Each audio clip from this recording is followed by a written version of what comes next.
সজীব, আজকে আমি Microsoft word দিয়ে একটা কি প্রতিষ্ঠানের জন্য প্যাড বানাবো আর কি, প্রতিষ্ঠানের প্যাড। তো এর জন্য সবার আগে আমি আমার মাইক্রোসফট ওয়ার্ডে যাব।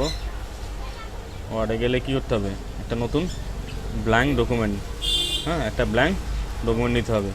ধরো আমি আমার প্রতিষ্ঠানের জন্য একটা প্যাড বানাবো। প্যাড বানানোর জন্য প্রথমে কী করতে হবে, এই পেজটা কি সেট আপ করতে হবে।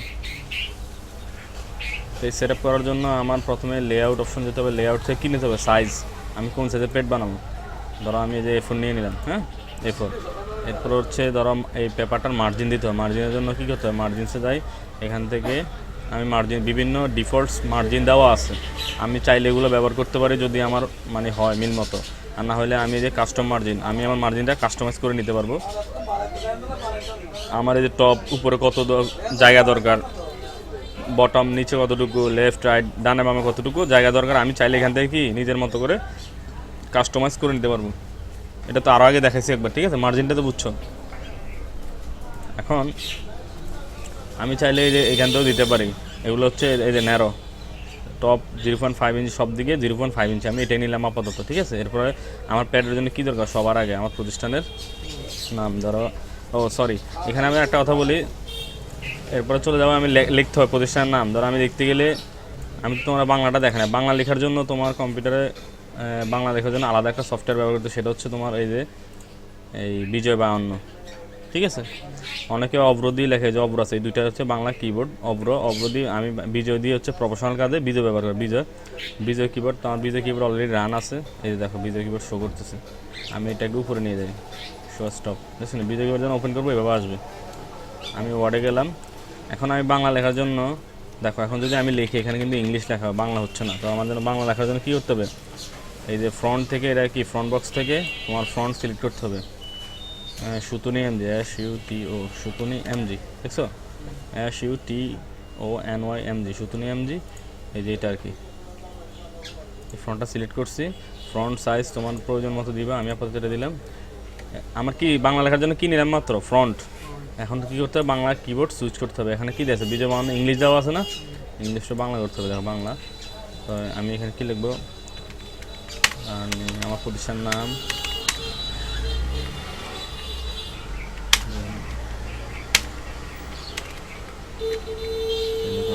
ওকে।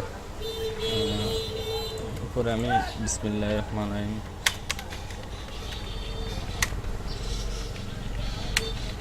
ওকে। তারপর আমার এটা ঠিকানা, প্রতিষ্ঠানের ঠিকানা, বাসা বাড়ি বাজার,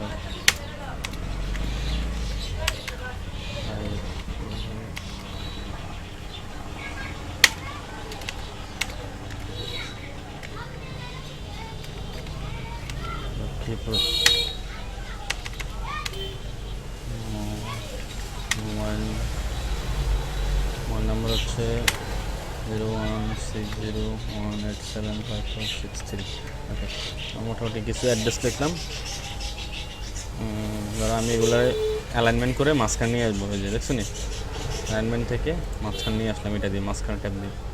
বিসমিল্লাহ লেখাটা একটু ছোটো করে দিই, সাইজ এটা ধরো 10 দিলাম। আমার প্রতিষ্ঠানের নামটা একটু বড় করে দিই, বুঝছো। এখন এই লেখাটা আমি একটু বোল্ড করে দিই, বোল্ড, দেখছো, লেখাটা একটু মোটা করে দিলাম। এখন এই লেখাগুলো মাঝখানে দেখো, বিসমিল্লাহির রহমানির রহিম, আবার রানি স্টুডিও টেলিকম, এই মাঝখানে একটু গ্যাপ বেশি, দেখছো। এই গ্যাপটা আমি একটু কমাই দিব। কমানোর জন্য আমি এখানে পুরোটা সিলেক্ট করি। দেখো এই যে প্যারাগ্রাফ অপশনের ভিতরে যে এটা লাইন অ্যান্ড প্যারাগ্রাফ স্পেসিং, দেখছো, এটা ক্লিক করি। এখানে দেখো যদি আমি এটা 2 দিই, আরও তোমার গ্যাপটা বাড়তেছে, 2.5 আছে, 2.5 দিলে আরও বাড়বে, 3 পয়েন্ট দিলে আরও বাড়বে। তো আমি এখানে কী দেবো, যে রিমুভ স্পেস আফটার প্যারাগ্রাফ, দেখো এটা কমা দিচ্ছি, আমার গ্যাপগুলো কমছে না, সুন্দর হয়েছে। এখন আমি মানে এটা একদম সিম্পলভাবে বানাইতেছি, বেশি জটিল না, মানে তোমরা সহজভাবে দেখাইতেছি। এখন আমি এখানে একটা বর্ডার দিয়ে দিব লেখাটা সুন্দর রাখার জন্য। এই যে বর্ডার দেওয়ার জন্য ইনসার্ট থেকে শেপ থেকে তোমার এই যে একটা লাইন ড্র করবো। এটা ক্লিক করার পরে তোমার এই যে দেখো, আমি লাইনটা যখন ড্র করতেছি এটা সোজা হইতেছে না, বাঁকা হইতেছে না, এটা ক্যান্সেল করে দিয়ে ডিলিট করে দিলাম, আবার দিই ইনসার্ট শেপ লাইন ড্র। এখন যদি আমি কিবোর্ড থেকে শিফট প্রেস করে যখন একটা লাইন ড্র করবো, দেখো এটা অ্যাকুরেট সোজা হইতেছে, দেখছো আমি যত উপরে নিচে বাঁকা হয়, লাইন ড্র করতেছি কি দিয়ে, শেপ। এখন আমার লাইনটা কিন্তু কি কালার আছে, ব্লু কালার, এবং একটু অনেক চিকন। আমি চাইলে এই কালারটা কি একটু ডিজাইন করতে পারি। লাইনটা ডিজাইন করার জন্য দেখছো আমি যখন লাইন ড্র করছি তোমার অটোমেটিক সামনে এই বক্সগুলো চলে আসছে। এখন আমি এখান থেকে যে শেপ স্টাইল থেকে এই বক্সে ক্লিক করলাম, এখানে দেখছো অনেক রকম, তুমি এখানে যেটা সিলেক্ট করবা। দেখো আমি যদি মাউস এটার উপরে নিই, লাইনটা মোটা হয়েছে, আমি যদি এটার উপরে নিই কালার মানে শর্টকাট তোমার থিম দেওয়া আছে স্টাইল, তুমি যদি এটা দাও তাহলে এটা হবে, এটা দিলে এটা, মানে যেরকম দিবে ওরকম। ধরো আমি আপাতত এটা দিয়ে দিলাম। এরপর ধরো যদি তুমি এই লাইনটাকে সরাতে চাও, ধরো এই যে প্রথম মাউস দিয়ে ক্লিক করলে যেখানে ইচ্ছে ওখানে মুভ করতে পারবা, দেখছো। বা এই যে কিবোর্ড থেকে অ্যারো চিহ্নগুলো দিয়ে তুমি উপরে নিচে করতে পারবা, বাস, দেখছো। ওকে, এখন আমার এই পজিশনে আমি একটু কালার করি। কালার করার জন্য কি হয়, যে ফ্রন্ট কালার অপশন দেখছো, এটা হচ্ছে কি ফ্রন্ট কালার। আমি কি কালার দিতে চাই, আমি এখান থেকে এটা দিয়ে দিলাম, দেখছো। তুমি চাইলে প্রত্যেকটা লেখা এই যে বোল্ড করে দিয়ে একটু ডিজাইন করলা, যে কোনো কালার দিলা,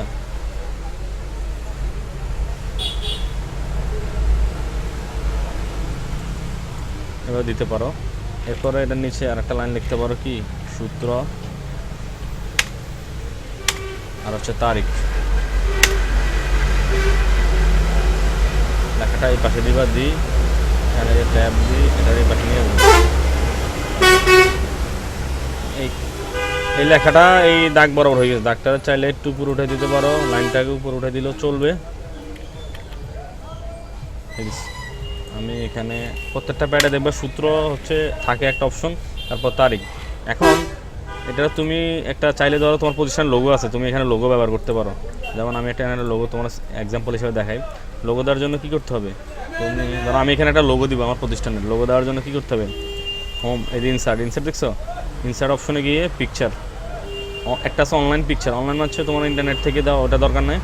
পিকচার দিলে সরাসরি তোমার কি এই কম্পিউটার থেকে পিকচার দিতে পারবা, মানে অফলাইন।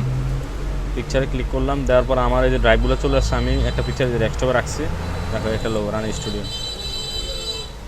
দেখো এখানে একটা জিনিস শিখো, এই যে লোগোটা এখানে ওপেন হয়েছে মাত্র, কি ওপেন। আমি লোগোটা কিন্তু চাইলে সব জায়গায় সরাতে পারতেছি না, মানে ঝামেলা করতেছে। দেখো অ্যাকুরেট এই লেখার উপর নিতে হবে না। যখন আমি লেখার উপরে নিয়েছি, লেখাগুলো আমার নষ্ট হয়ে গেছে না। আমি এটার জন্য কী করতে হবে, আমি একটু আন্ডু দিই আগে যায় না। এই যে লোগো যখন ওপেন করছি, লোগোর পাশে একটা চিহ্ন আসছে, হ্যাঁ লেআউট অপশন দেখছো আসছে। এই লেআউট অপশনে ক্লিক করবা, ক্লিক করলে দেখো এখানে অনেকগুলো অপশন আছে। তুমি এখান থেকে ধরো এটা দিছো সর্বশেষ, এই অপশনটা যদি দাও তাহলে কী হবে, তোমার এই যে লোগোটা লেখা সব যত লেখাই থাকুক সব কিছুর উপরে, দেখছো। আবার এই প্রথম যে অপশনটা, এটা হচ্ছে কি লেখার মাঝখানে থাকবে প্রত্যেকটা লেখার। এটা যদি মানে এগুলো এক একটার কাজ এক এক রকম। তো আমার এত তখন ফ্লেক্সিবল, আমি এটা দিব লাস্টেরটা। এটা দিলে দেখা আমি মুভ লোগো যেদিকে নিতেছি আমার লোগো সরতেছে, লেখা নষ্ট হইতেছে না। আমি যেই কোনো জায়গায় ইচ্ছা করে মুভ করতে হয়। আমি একটু ছোটো করলাম, তো ছোটো বড়ো করার জন্য যে কর্নারে যদি তুমি এভাবে প্রেস করে ড্রাগ করো, ছোটো বড়ো হইতেছে।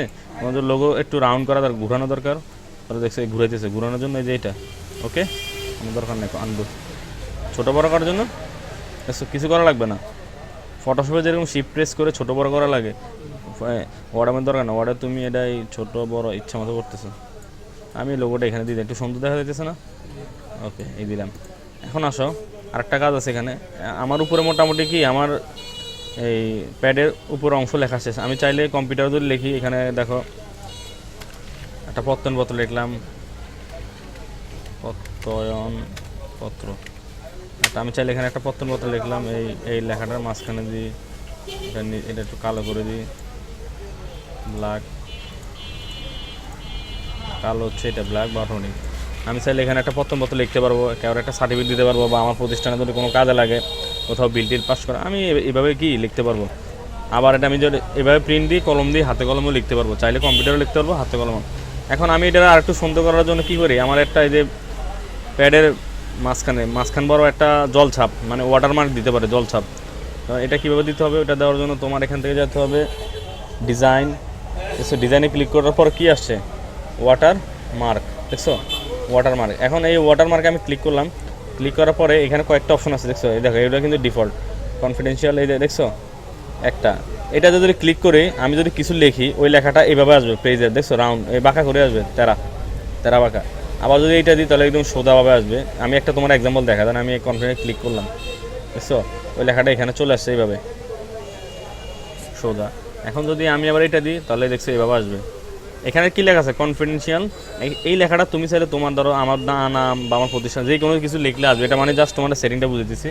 তুমি ওয়াটারমার্কে এখান থেকে যে অপশনটা নিবা ওই অপশনটা কি এভাবে আসবে। তা আমি আমার অপশন দিব, এখন কী লিখতেছে কাস্টম ওয়াটারমার্ক। এখানে কী লেখা আছে, দুইটা অপশন আছে দেখো, নো ওয়াটারমার্ক, পিকচার ওয়াটারমার্ক, আবার এই যে টেক্সট ওয়াটারমার্ক, তিনটা অপশন আছে। যদি নো ওয়াটারমার্ক দাও তাহলে দেখো তোমার এখানে কিছু নাই।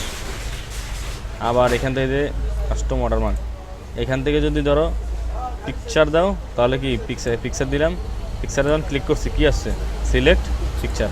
আমি সিলেক্ট পিকচারে গেলাম, যার পরে যে কম্পিউটার ঢুকলাম, ধরো আমি ডেস্কটপ থেকে এইটাই দিয়ে দিলাম, দিছি। হ্যাঁ, এরপর কি আছে স্কেল অটো দিয়ে রাখছে, ওয়াশ আউট, ওকে, আর কিছু করা লাগবে না, জাস্ট ওকে দিয়ে দিচ্ছি। দেখছো আমার লোগোটা কি হয়ে গেছে। এই লোগোটা এখানে যেরকম হাইলাইট কালার দেখা যাচ্ছে, এখানে দেখা যাচ্ছে কেন, ওই যেটা হচ্ছে জলছাপ, জলছাপ মানে হালকাভাবে দেখা যাবে যাতে নকল না করে, বা আমার পেটটা জানে আমার পেটে থাকে, অন্য কেউ ইয়ে না করতে পারে। দেখছো এই লোগোটা কিন্তু খুব হাইলাইটভাবে সুন্দরভাবে দেখা যাইতেছে পুরোপুরি, বাট এটা দেখা যাইতেছে না, এটা কিন্তু পুরো পেজের উপরে থাকবে, এটার উপর লেখালেখি হবে কিন্তু এটার কোনো চেঞ্জ হবে না। এটা কি বুঝতে পারছো না? তাহলে এখন দেখো আমার এটা কিন্তু পুরোপুরি আমার একটা কি প্যাড রেডি, আমি এটা ইউজ করতে পারবো। এখন আমি প্যাডটা কি সেভ করব, সেভ করার জন্য এই যে এই ফাইল থেকে আমি কি করব সেভ বাটন ক্লিক করে আমি ফাইলটা আমার যেখানে মন চাই আমি ওইখানে, ধরো আমি আপাতত তোমার আচ্ছা এটা ওপেন হোক, আমি এটা ধরো এই যে ডেস্কটপে রাখলাম, কী নামে রাখলাম আমার পজিশন আমি। আচ্ছা আমার লেখা কিন্তু এখানে কী হয়েছে যে ইংলিশ লিখতে পারতেছি না, কেন পারতেছি না, আমার কিন্তু কি কিবোর্ডে বাংলা সিলেক্ট করা, ভিডিও বানানো ক্লাসিক, আমি এখান থেকে যদি ইংলিশ দিয়ে দিই দেখো এখন আমি লিখতে যা লাগবো তাই আসবে।